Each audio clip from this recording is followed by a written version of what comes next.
My dear students, জ্ঞানপীঠে তোমাদের সকলকে স্বাগত। আজকে আমরা যে ক্লাসটা করব সেটা জিওগ্রাফি অ্যান্ড এনভায়রনমেন্ট, তার উপরে। আমরা জিওগ্রাফির উপর বেস করে এনভায়রনমেন্টের যে সমস্ত কোশ্চেনগুলো আসে সেই সমস্ত কোশ্চেনগুলোকে নিয়ে আজকে আলোচনা করব। চলো শুরু করি।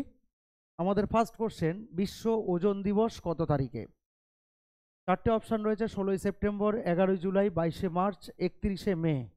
আমরা ওজন সম্পর্কে অনেকেই জানি। ওজন কি জিনিস? ওজন হলো গিয়ে বায়ুমণ্ডলের যে স্তর রয়েছে, সেই বায়ুমণ্ডলের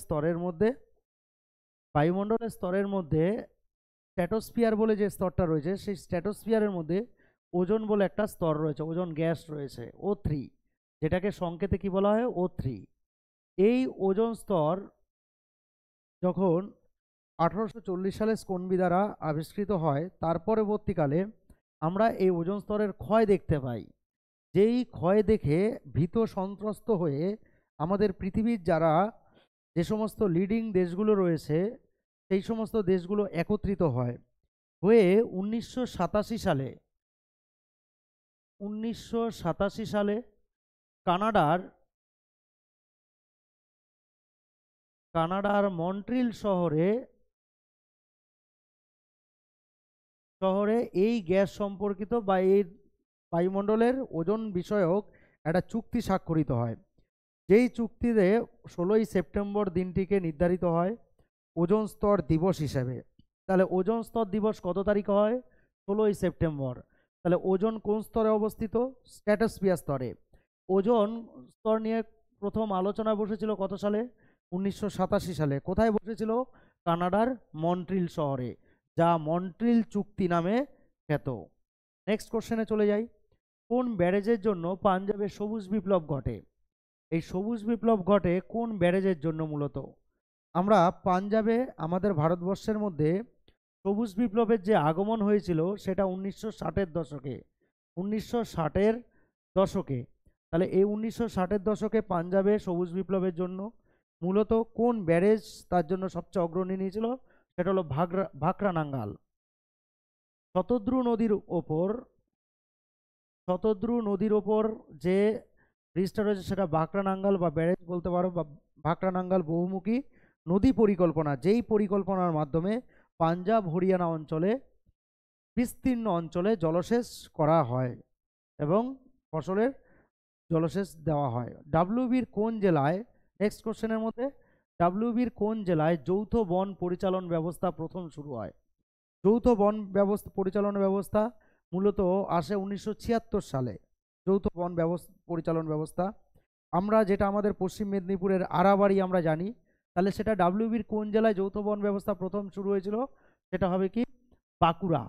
এই বাঁকুড়া জেলায় আমাদের যৌথ বন ব্যবস্থাপনা প্রথম শুরু হয়েছিল, এটা প্রথম শুরু হয়। তার পরবর্তীকালে আমরা দেখি আরাবাড়ি বলে আমাদের যে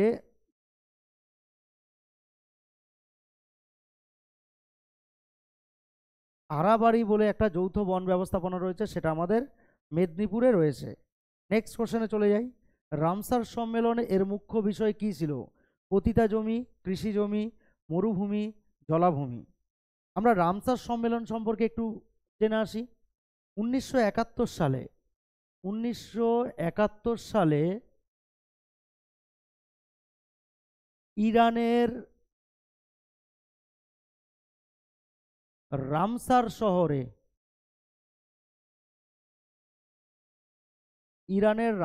শহরে মূলত বিশ্বের যে সমস্ত জলাভূমিগুলো রয়েছে তাদেরকে বিভিন্ন ঐতিহ্যগত ব্যাপারের জন্য, বিশেষ করে বলতে পারো কোনো জলাভূমিতে যে সমস্ত বাস্তুতান্ত্রিক ব্যাপার রয়েছে, উদ্ভিদ বলো প্রাণী বলো যেগুলো থাকে, বা একটা বিরাট বড় জলাশয় যাকে কেন্দ্র করে পরিযায়ী পাখিরা সেখানে আসে, এই রকম টাইপের জলাভূমিগুলোকে কেন্দ্র করে ইরানের রামসার শহরে 1971 সালে মূলত এই রামসার সম্মেলন হয়েছিল।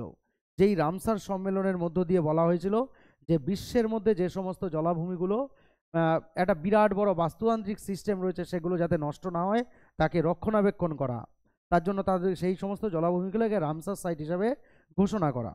ভারতবর্ষের ক্ষেত্রে বর্তমানে রামসার সাইটের সংখ্যা সেরকম রয়েছে 85টি। ভারতবর্ষের ক্ষেত্রে কটি রয়েছে? 85টি।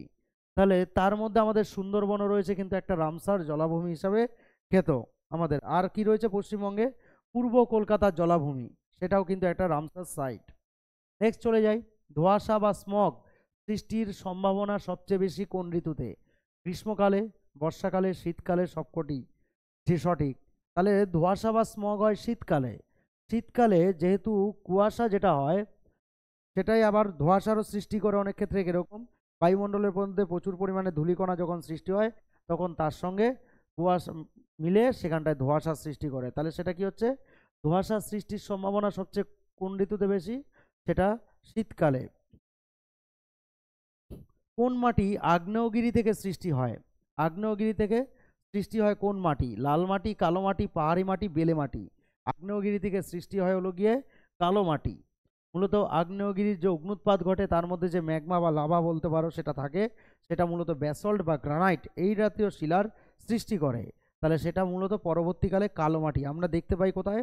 আমাদের ভারতবর্ষের ক্ষেত্রে তুমি যদি দেখো, ভারতবর্ষের ক্ষেত্রে আমরা যদি দেখি তাহলে এইখানটার মধ্যে দাক্ষিণাত্য মালভূমি যে অঞ্চল রয়েছে সেখানে কিন্তু কালো মাটি বা কৃষ্ণমৃত্তিকা অঞ্চল রয়েছে। এই কৃষ্ণমৃত্তিকা কিন্তু আমাদের ভারতবর্ষের ক্ষেত্রে প্রচুর পরিমাণে তুলো উৎপাদনে সাহায্য করে। তাহলে সেটা হলো গিয়ে কালো মাটি। কোন মাটি আগ্নেয়গিরি থেকে সৃষ্টি হচ্ছে? সেটা কালো মাটি। নেক্সট কোশ্চেনে চলে যাই, ভারতবর্ষের কোন প্রদেশে মান্নার উপসাগর জীবমণ্ডল সংরক্ষিত আছে? তামিলনাড়ু, কর্ণাটক, মধ্যপ্রদেশ, উত্তরপ্রদেশ। তাহলে মান্নার উপসাগর জীবমণ্ডল, আমরা মান্নার উপসাগর একটা পেয়েছিলাম, সেটা কোথায়? ভারত আর হলো গিয়ে শ্রীলঙ্কার মাঝখানে পক প্রণালী মান্নার উপসাগর। তাহলে সেখানে মান্নার উপর তামিলনাড়ু রাজ্য অবস্থিত। তামিলনাড়ু ভারতবর্ষের দক্ষিণ দিকে অবস্থিত একটা বড় রাজ্য, সেখানে মান্নার উপসাগর জীবমণ্ডল সংরক্ষিত আছে। নেক্সট কোশ্চেন, ভারতবর্ষে কোন বিদেশি গাছকে সবচেয়ে ব্যাপকভাবে বনসৃজনে লাগানো হয়? বনসৃজন আমরা করি, প্রচুর পরিমাণে গাছ লাগানো এখন বাধ্যতামূলক, সরকার নিজের থেকে চেষ্টা করে। আমরাও যারা ধরো পরিবেশ প্রিয় মানুষ আছি তারাও অনেক ক্ষেত্রে গাছ লাগাই। বাবলা, নারকেল, তাল, ইউক্যালিপটাস। তাহলে কোন বিদেশি গাছকে আমরা মূলত বনসৃজনে বেশি সাহায্য করে? সেটা হলো গিয়ে ইউক্যালিপটাস। এই ইউক্যালিপটাস গাছ বেশি পরিমাণে ভারতবর্ষের মধ্যে বিদেশ থেকে নিয়ে এসে আমরা বেশি পরিমাণে বনসৃজনে করতে সাহায্য করে। ধরো এই ইউক্যালিপটাসের দেশ কাকে বলা হয়? সেটা হলো গিয়ে অস্ট্রেলিয়া। এই ইউক্যালিপটাসের মূলত দেশ বলা হয় কাকে? অস্ট্রেলিয়াকে।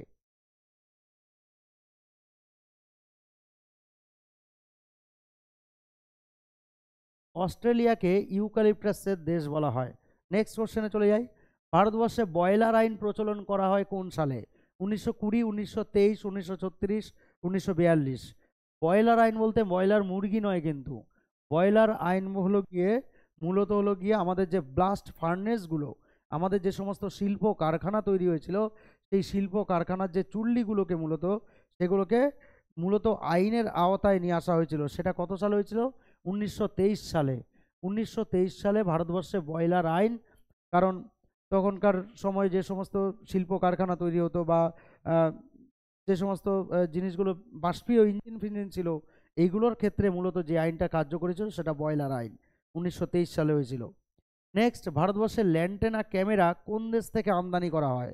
আজকে আমরা যে কোশ্চেনগুলো করছি বেশিরভাগ ক্ষেত্রে আমরা মূলত এনভায়রনমেন্টের দিকটাকে বেশি করে আজকে স্টাডি করার জন্য এই কোশ্চেনগুলো তৈরি করেছি। তাহলে ল্যান্টেনা ক্যামেরা ভারতবর্ষে কোথা থেকে আমদানি হয়? Peru, Mexico, Colombia, Argentina. তাহলে উত্তর কী হবে? এখানে হবে হলো গিয়ে মেক্সিকো। মেক্সিকো হলো গিয়ে উত্তর আমেরিকা মহাদেশে অবস্থিত ইউএসের নিচের দিকে একটা দেশ মেক্সিকো, যার রাজধানী মেক্সিকান সিটি। তাহলে এটা হলো মেক্সিকান সিটি হলো গিয়ে মেক্সিকোটা, সেখান থেকে আমাদের দেশে ল্যান্টেনা ক্যামেরা আমদানি করা হয়েছিল। আমরা নেক্সট কোশ্চেনে চলে যাই, ভয়াবহ ভূপাল গ্যাসে বিপর্যয় কত খ্রিস্টাব্দে ঘটেছিল? 1984, 1985, 1980, 1988। ভূপাল গ্যাস দুর্ঘটনা ভারতবর্ষের মধ্যপ্রদেশ যে রাজ্য রয়েছে, মধ্যপ্রদেশের রাজধানী ভূপাল। সেই ভূপালে আমরা অনেকেই এটা সম্পর্কে জানি, সেই ভূপালে যে বিপর্যয় হয়েছিল সেটা কত সালে হয়েছিল? 1984। 1984 সালে 3রা ডিসেম্বর মধ্যপ্রদেশের ভূপালে যে MiG gas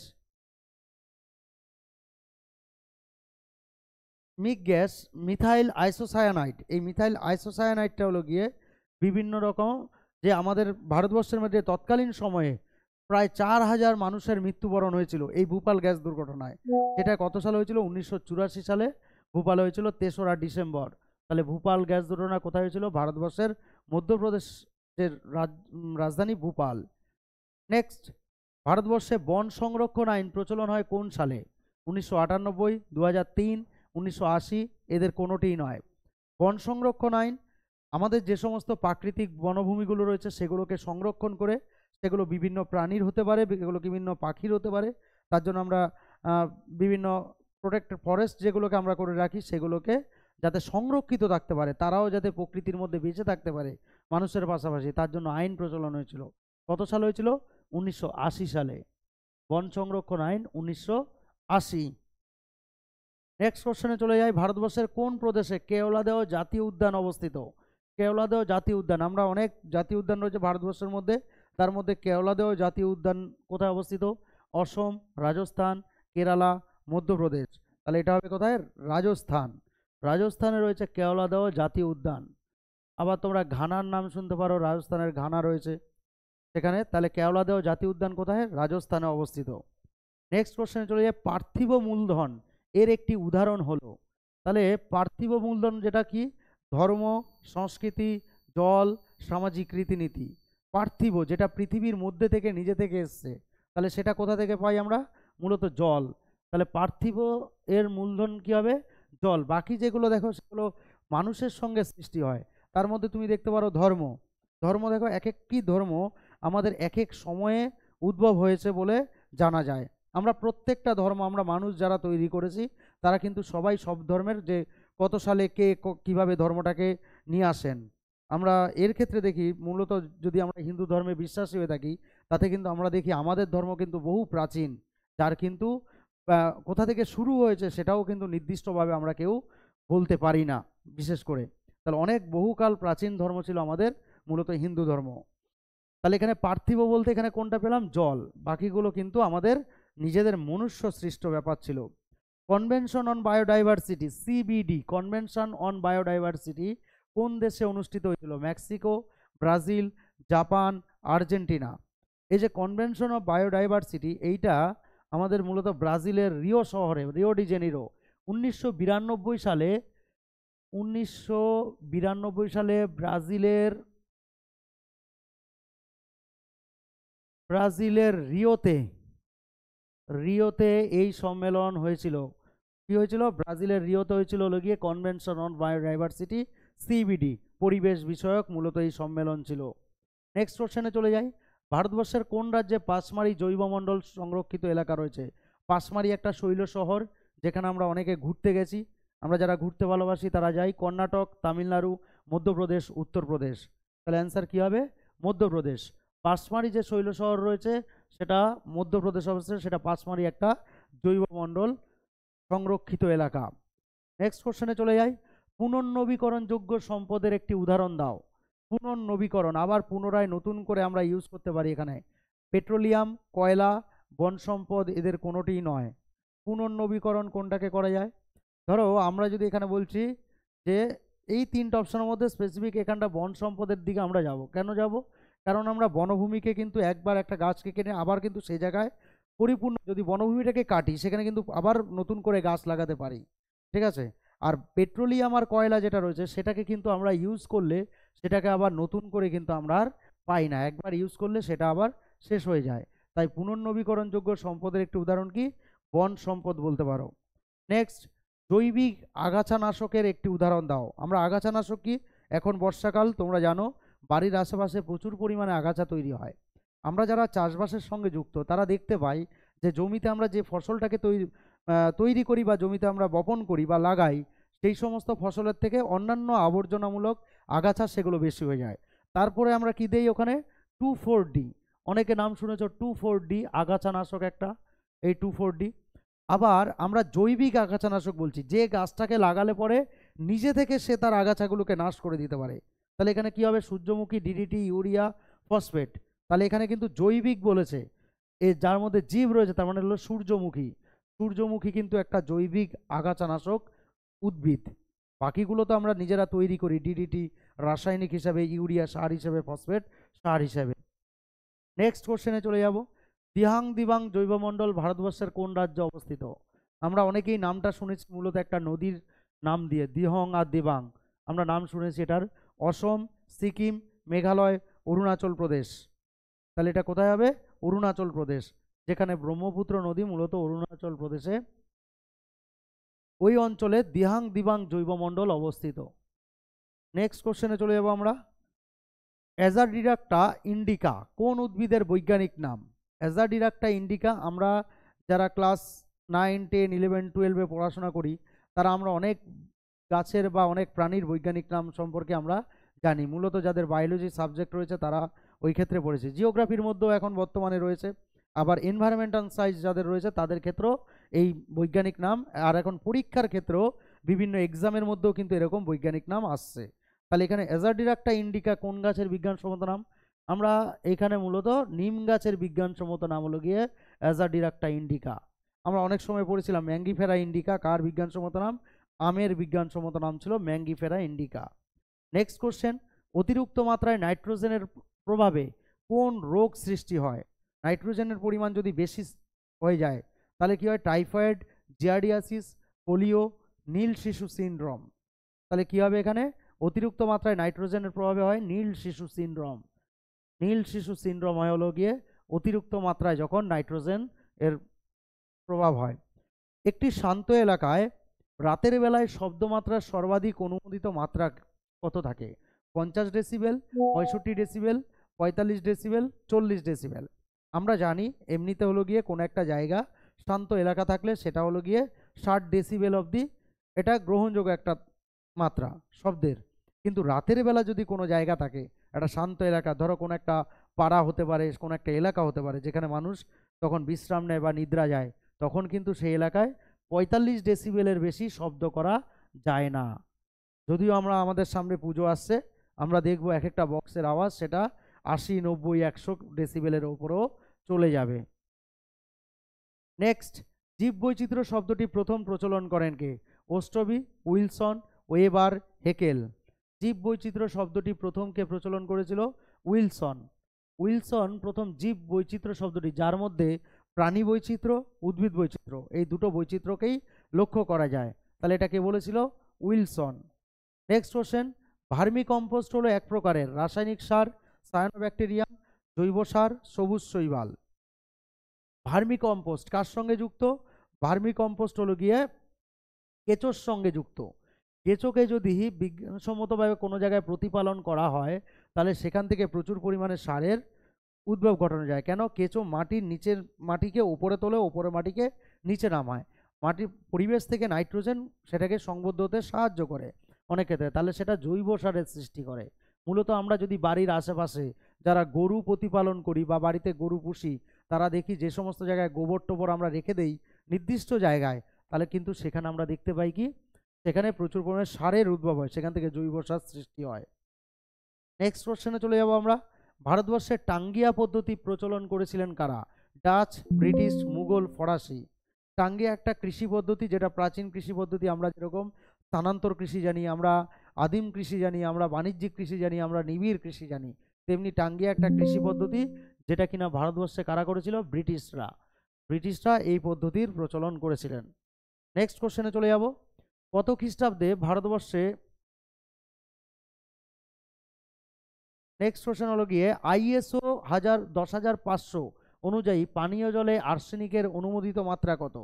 300 milligram per litre, 200 milligram per litre, 0.5 milligram per litre, না 0.3 মিলিগ্রাম পার লিটার? তাহলে উত্তর আমরা অনেকেই এটা পড়েছিলাম যে পানীয় জলের মধ্যে 0.5 মিলিগ্রাম পার লিটার যদি আর্সেনিক থাকে তাহলে সেই জলই একমাত্র খাওয়া যেতে পারে। তাহলে আইএসও 10,500 অনুযায়ী পানীয় জলে আর্সেনিকের অনুমোদিত মাত্রা কত? 0.05 milligram per litre. Next question, কত খ্রিস্টাব্দে ভারতবর্ষে হস্তি প্রকল্প চালু হয়? হাতিদের নিয়ে যে প্রকল্প আমরা যদি জানি বিভিন্ন জায়গায় দেখি, যেমন ধরো পেরিয়ার, কর্ণাটকে পেরিয়ার যে অরণ্য রয়েছে সেখানে হাতির জন্য মূলত সেটাকে সংরক্ষণ করা হয়। আরও ভারতবর্ষের একাধিক রয়েছে। তাহলে এখানে 1992, 1973, 2003, 2007। তাহলে হস্তি প্রকল্প কত সালে চালু হয়েছিল? সেটা হলো গিয়ে 1992। এই প্রকল্প চালু হওয়ার মধ্য দিয়ে ভারতবর্ষে যে হাতি রয়েছে তাদেরকে মূলত বাঁচিয়ে রাখার একটা প্রচেষ্টা। নিম্নলিখিত কোন দেশটি সব থেকে বেশি জীব বৈচিত্র্য, জৈব বৈচিত্র্য বৈচিত্র্য সমৃদ্ধ? তাহলে আমাদের এখানে মধ্যে জাপান, ইরান, ব্রাজিল, ইরাক, কোন দেশটি সব থেকে বেশি জৈব বৈচিত্র্য সমৃদ্ধ হবে? তাহলে এটা হবে জাপান, ইরান, ব্রাজিল, ইরাক। আমরা এটা জানি অনেকেই, ব্রাজিল। ব্রাজিল এমন একটা দেশ নিরক্ষীয় অঞ্চলে অবস্থিত। আমরা জানি অ্যামাজনের যে জঙ্গল, যে জঙ্গলের মধ্যে মূলত প্রাণী বৈচিত্র্য, উদ্ভিদ বৈচিত্র্য একটা অপরিসীম লীলাক্ষেত্র বলতে পারো, বা সেলভা যে অরণ্য, সেই সেলভা অরণ্য যেটা পৃথিবীর ক্ষেত্রে 20% অক্সিজেনের যোগান দেয়। পৃথিবীর 20% অক্সিজেন একটা অরণ্য যোগান দেয়, সেটা হলো গিয়ে ব্রাজিলেই কিন্তু বেশিরভাগ অরণ্যটা, অ্যামাজনের জঙ্গলটা অবস্থিত। এটাই কিন্তু পৃথিবীর মধ্যে সব থেকে বেশি জীব বৈচিত্র্য সমৃদ্ধ দেশ। নেক্সট কোশ্চেন, পৃথিবীর কত আয়তন জমি প্রতি বছর মরুভূমিতে পরিণত হচ্ছে? মরুভূমি তোমরা জানো, মরুভূমির ক্ষেত্রে আমরা দেখি আমাদের যে সাহারা মরুভূমি আফ্রিকা মহাদেশে অবস্থিত, ভারতবর্ষের ক্ষেত্রে থর মরুভূমি আছে, তারপরে গিয়ে মাঝাবে মরুভূমি উত্তর আমেরিকায় রয়েছে, আটাকামা মরুভূমি রয়েছে চিলির আটাকামা অঞ্চলে, তারপরে গিয়ে গ্রেট স্যান্ডি মরুভূমি আছে অস্ট্রেলিয়াতে। এই রকম মরুভূমিগুলো প্রতিনিয়ত কি হচ্ছে, তার পার্শ্ববর্তী অঞ্চলগুলোকে দখল করার চেষ্টা করছে। কিভাবে? মরুকরণের দ্বারা। তাহলে সেটা কত হবে? 40 লক্ষ হেক্টর। পৃথিবীতে প্রতি বছর 40 লক্ষ হেক্টর মরুভূমির দ্বারা গ্রাস হয়ে যাচ্ছে, যেখানে কিন্তু একটা পরিবেশগত একটা ভারসাম্য আস্তে আস্তে হারিয়ে যাচ্ছে। নেক্সট কোশ্চেনে চলে আসি, মাটির ভেতরে যে মৃত বা পচা গলা জৈব অবশেষ থাকে তাকে কি বলে? লোম, হিউমাস, রেগোলিথ, স্লাম। ঠিক আছে, তাহলে এখানে মাটির ভেতরে যে মৃত বা পচা গলা জৈব অবশেষ থাকে তাকে কি বলে? এখানে হবে হিউমাস। হিউমাসটা হলো গিয়ে বিভিন্ন রকমের গাছের পচা পাতা হতে পারে, জীবদেহের দেহাবশেষ হতে পারে। এই সমস্ত কিছু মাটির মধ্যে পড়ে মাটির সঙ্গে মিশে মূলত যে রেগুলিটটা থাকে, এই রেগুলিটটাকে মাটিতে পরিণত করে কে? সেটা হলো গিয়ে হিউমাস। রেগুলিতের সঙ্গে হিউমাসটা মিক্সড হয়ে তারপরে গিয়ে কিন্তু মাটির সৃষ্টি হয়, তারপরে গিয়ে কিন্তু মাটির সৃষ্টি হয়। তাহলে এইটা এখানে উত্তর হবে কি? হিউমাস। চলো আজকের জন্য এই পর্যন্তই। সবাইকে ধন্যবাদ। মোটামুটি আমাদের ক্লাস আশা করি ভালো লেগেছে। তোমরা আমাদের এই ক্লাস সম্পর্কে যদি আরও ডিটেলসে জানতে চাও, সেখানে টেলিগ্রাম চ্যানেলে যোগ হতে পারো, আমাদের লাইভ সাবস্ক্রাইব করবে, আর আমাদের এই নাম্বারে তোমরা যোগাযোগ করে আমাদের যে সমস্ত ব্যাচগুলো আছে অফলাইনে সেগুলোতে তোমরা ভর্তি হতে পারো। আজকের জন্য এই পর্যন্তই। ভালো থাকো, সুস্থ থাকো।